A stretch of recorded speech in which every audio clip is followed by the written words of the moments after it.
It's been an honor and a privilege for me to have served as president of the AHPBA over the past year. And not only that, but to have been really involved with the leadership of the group for the past several years.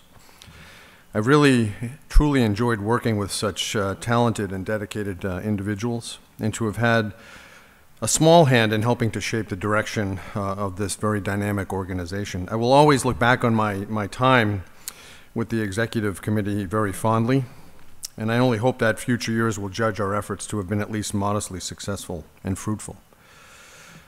Now, a very wise man once told me that when giving a talk like this, that one should remember three important things. Be blunt, be brief, be gone.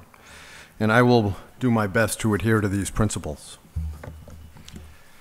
The first order of business, of course, is to give thanks where it is due. And in my case, I've had so much help from so many people that it could take up the entire hour.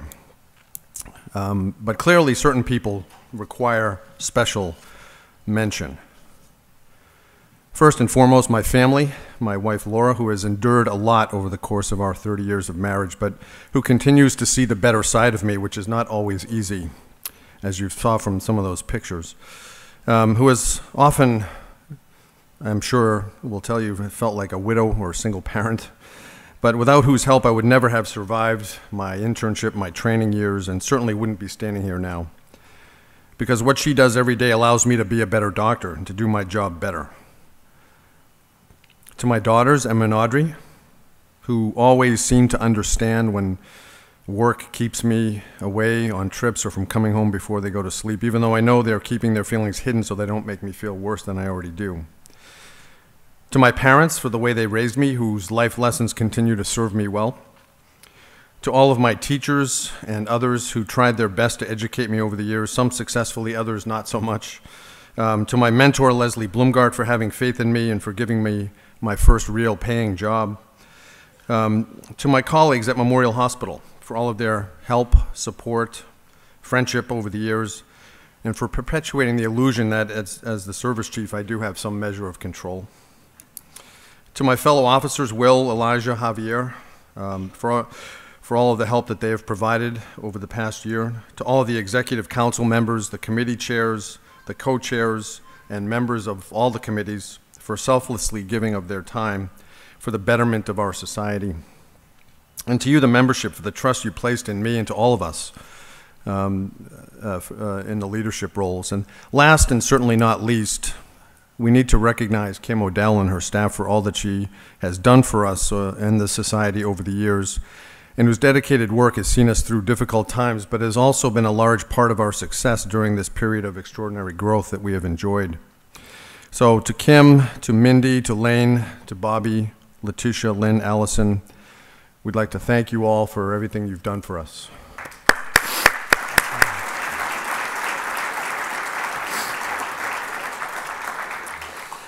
And while we're thanking people, I think it's a good time to thank Todd Bauer for putting together a tremendous program and all the work he put into this. It's going to be a tremendous few days. And Todd, just a round of applause for you as well.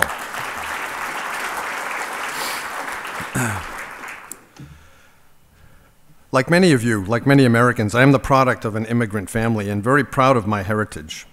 And as I thought about what I would say this morning, it started to occur to me the similarities between the AHPBA and the society's remarkable growth and my own family's background. Now, don't get me wrong, I certainly don't mean to equate the trajectory of this society with something as historically profound and important as the American immigrant experience. My grandfather, my mother's father, fresh from the battlefields of World War I, having survived artillery and gas attacks from the Austrian army, who borrowed money to move his young family out of Italy and arrived in the United States with essentially nothing more than a 6th grade education, but an endless capacity for backbreaking labor, which never left him until the day he died. He would certainly object at the very suggestion of that idea. So, no, the same level of gravitas is just not there, but there are some similarities, and I'd like to just point a few of them out. First, we are a young society, born of the vision of a small group of surgeons who recognized early on that HPB was indeed an emerging specialty, and that like-minded individuals needed a venue to gather and to share ideas, and that the older, established societies simply didn't speak to its needs. And like most immigrants to a new country, our beginnings were indeed very humble. I recall one of the Society's first presidents telling me a story that essentially the entire affairs of the Society in the early days were run out of one drawer in his secretary's desk and a couple of boxes in his closet.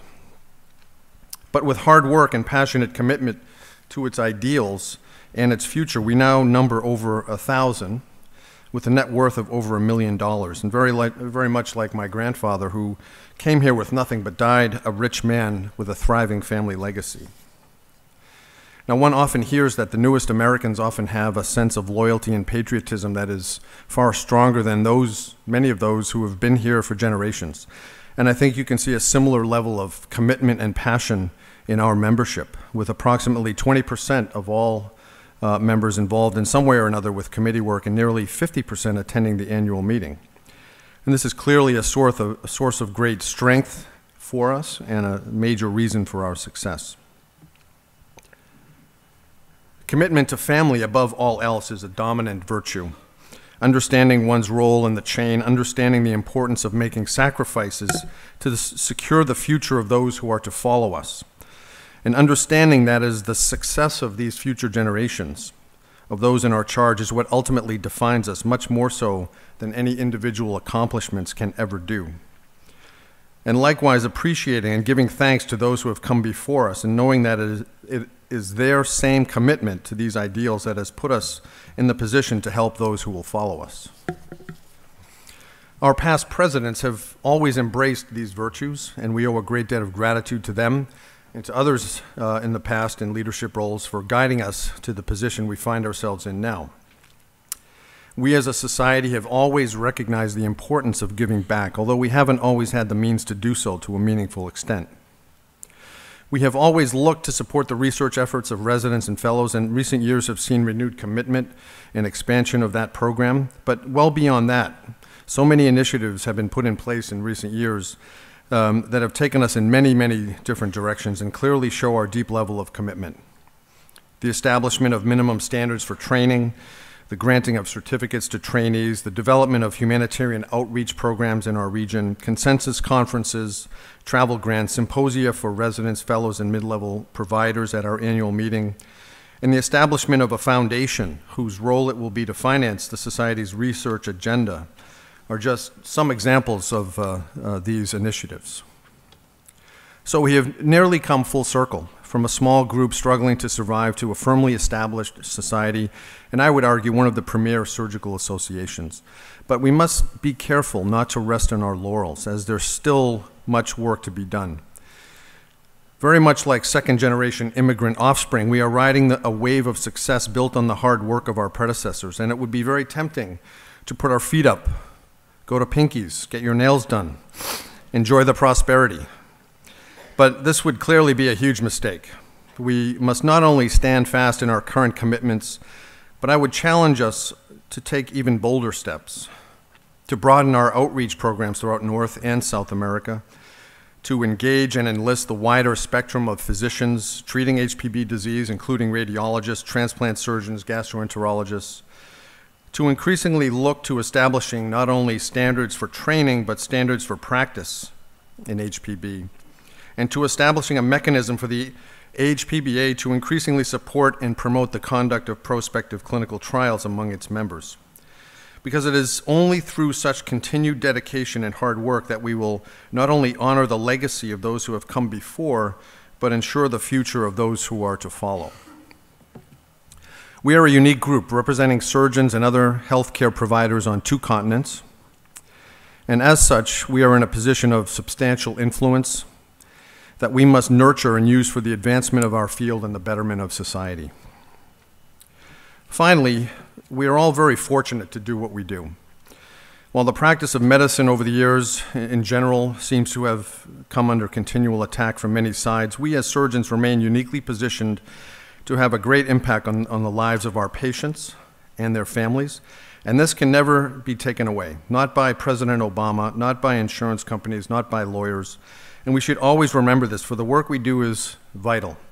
And when push comes to shove, there's really nothing we'd rather be doing. So, fellow members of the AHPBA, thank you again for the privilege of serving as your president, and I thank you for your attention this morning. Thank you.